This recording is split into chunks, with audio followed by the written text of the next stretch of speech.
Okay. In this video, I'm going to discuss the virtual work method applied in frames. Okay. The method of virtual work can also be applied to deflection problems involving frames. Okay. So, the formula used is the same as for beams. Okay. Like this one, used for deflection or displacement. And the other one is for rotation. Yeah. So sa frame lang, displacement siya, vertical or horizontal displacement. So ang notation, same lang sa beam. Like, apply kag virtual na unit load, kining 1, acting on the frame in the direction of delta. So, based sa analysis, like kung vertical ba, kung feel nimo na downward ang iyong displacement, then you apply a unit load downward po. At that joint, kung asa ka gusto mong kuha o displacement or deflection. And for horizontal, if you think nga kato na joint will move to the right, then you apply a virtual work directed to the right also. And if your assumption is wrong, negative man yung answer. Therefore, directed to the left or the joint will move to the left. Inana na case. Small m, internal virtual moment due to a virtual unit load. Diba? Same sa beam ba? And then delta mo ang displacement. Either vertical or horizontal. Capital M, internal moment due to real loads. Same sa beam. And then E, modulus of elasticity. And then I, moment of inertia about the neutral axis or simply centroidal moment of inertia. Sa slope, you apply a virtual moment. Okay. Dito sa point kung asa ka gusto mong kuha o rotation. Okay. So, similar again sa beam, no? Sige. Let us solve a sample problem. Okay. Determine the slope at A. Okay. Slope at A. Take E equal to 29,000 KSI. The moment of inertia of each segment of the frame is indicated in the figure. For member AB, you have 600 instead the fourth power. BC 900 and for CD 600. Assume D is a pin siya, dili siya fixed. And then A is a rocker. Use method of virtual work. So, ang pag-assign nimo sa frame, asang positive na direction niya. Same as the katong analysis of determinate frame ba.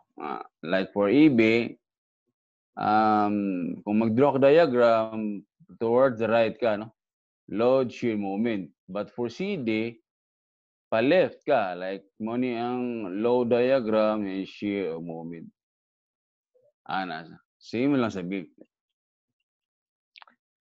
So, solution. Now, we have three reaction components. One for A, vertical, and then for D, horizontal and vertical. But since wala tayo lateral force there, then automatic zero ang horizontal component sa reaction sa D. So, duha na lang. Okay? Vertical reaction sa A, vertical reaction sa D. So, you can just assume niyo mga upward sila duha. No? And every time negative siya, and then just change the direction of the force. Okay, so let us have a moment at A, and then counterclockwise positive. So you have this RD times 10 minus 12 times 5. Okay, natay 6. And then summation of 4 sa y, vertical, natay RA nga 6. Or, by inspection, since ang load is nasa center, then it is safe to assume na equal ang duha ka reactions. 6 and 6. Okay. So first, let us determine the expression of M, moment due to real loads.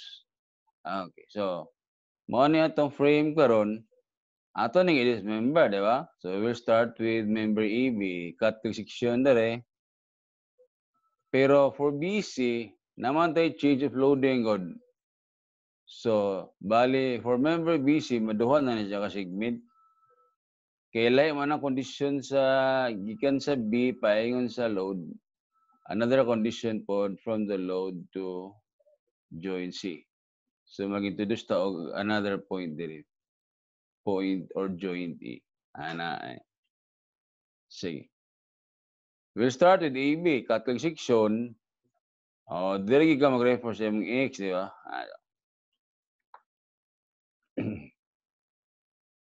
Sorry roller ako nabutang rocker niya. Okay. So diri tayo mag-refer sa AX. So, ang X ni mo diri, we all know sa virtual work method, naman tayo limited to, di ba? So, ang X na to, AB man ta from 0 to 12, di ba? Okay. Mamaya itong limit na yun. And then, since diri man positive, nya left side bali ni siya, di ba? So, ang moment ni mo ni, it's counterclockwise. Inanaw. So, kapag moment, and 0, ba? So, wala may moment ni 6. So, your MEB is equal to 0. Next, BE. Yun BE, no? Okay. Kana, cut ka BE, and you have this. Now, ang origin sa imong X, or ang reference, or ang X mo is referred sa joint B. Okay? Na BE man ka. So, ang limits ni mo, 0 to 5. And then, mo ni moment, di ba? Left side mo ka. So, upper moment na yun. It's simply 6 times X, di ba? Nga na lang. And then, segment EC, okay. Mo ni mo segment EC. Now, your expression of M for segment EC depends on the origin of X. So, since ang atong X, gi-refer nato sa B, tapos segment EC ta, then ang limits na to or ang range na to sa X is from 5 to 10. Mo na siya, no? And mo din yung expression sa M. 6x minus 12x minus 5. To simplify mo na siya, 60 minus 6x. Now, again, depende ni siya sa origin sa X ni mo or reference sa mong X. Now, if you want to refer your X sa joint E, dili magikan ng X no, X ba siya? Then, ang limit sa X ni mo, 0 to 5 gihapon. And again, ang expression ni mo sa M, mausab sa dili sa di mao. Kini siya. Ma-change sa di mo expression sa M. Kung sa E ka mag-refer sa X. Yan. So, ang importante yan is, bahala o bisan asa ka mag-refer sa imong X, make sure na ang limits ni mo correct. Ano? Okay. Pwede gani ka nga ini-cut ni mo dire sa C ka mag-refer, pwede pod. So 0 to 5 ka, di ba? Bali dire nga side di mi consider. Ana. Pwede ra sad. And then last, CD, cut ka dire. Mo ni itong kon. Mo ni itong member, di ba? Dire mo ta mag-draw, no? Load, shear, of moment. So, bali right side na siya karon. Right side for member ba? Ang left side, yun dire. It's different sa AB nga mo ni siya ang left side, na dito ang right side. Kaya diri mo ta magtanaw. For CD, diri ta magtanaw, ha? So kani nga segment right side din siya. So ang moment nimo sorry. Limit sa x dahil 0 to 12. Tapos mo ni ang moment. And again, 0 yung moment. Wala mo ni moment. Okay. So, yung nana na simple. Just make sure nga kining consistent din mo ang reference mo sa x o ang limits din. Okay. Next is to determine the expression of small m. This is due to unit load. Okay. So, sorry. Unit moment. Kaya ang what is asked here is the slope at A, man.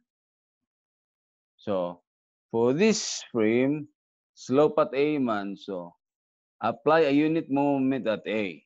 Okay, apply a unit moment at A. Okay. You can assume na counterclockwise.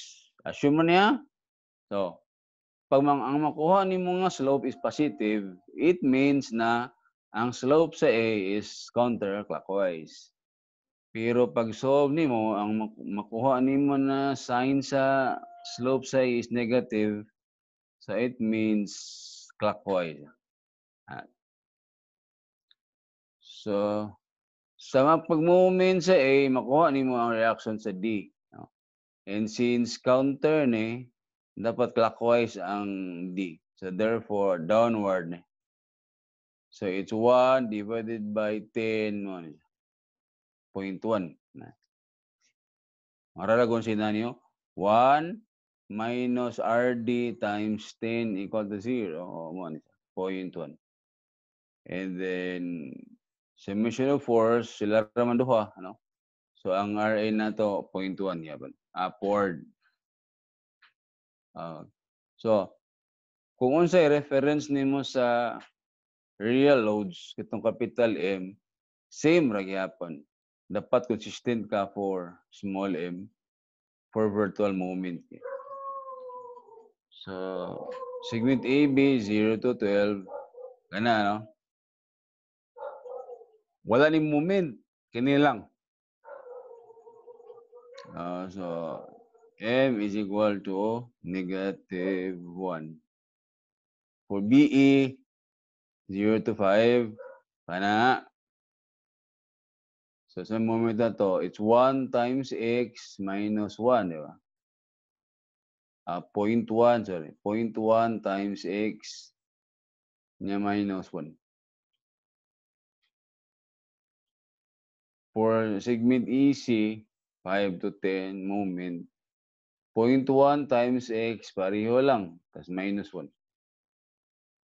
And then for CD, 0 Japon. Okay. So, okay na. So, slope at A, di ba, upat ka segments, EB, BE, EC, and CD. So, you'll just substitute the expressions for small m and capital M. Kana siya.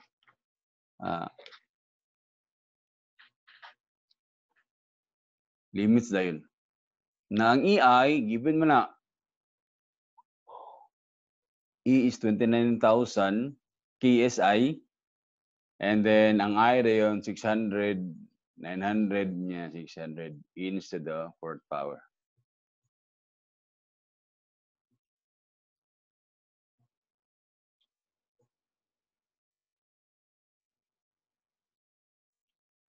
Okay. So, for BE and EC, 900 yung I. So, mao ni resulta. Ang integral ni plus integral sa second, third, and fourth.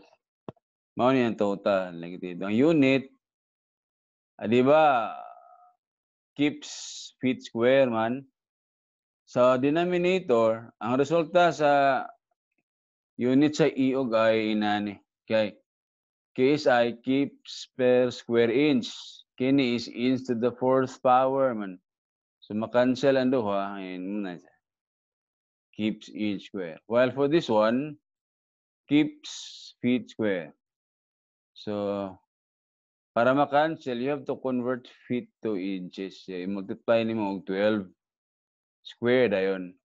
Kaya makancel units tanan and radians ang bilin. Mao na siya. Mao na yung resulta. Radians. So since negative siya, mao na siya. Negative sign means clockwise siya. Since the assumed direction of the virtual movement is counterclockwise. Ana. So, inanira. So, same man siya sa beam, di ba? Ang imo lang dire is ang pukuan lang. Kini ang reference sa imong x ba? Or ang origin sa imong x. Kaya mag-matter man imong limits ana pod. Anyway, if ima-master na nimo ang pagkuha sa expression sa M, then you will have no problem using this method. Okay, so practice solving problems on frames and makuha ra nimo. So thank you for watching.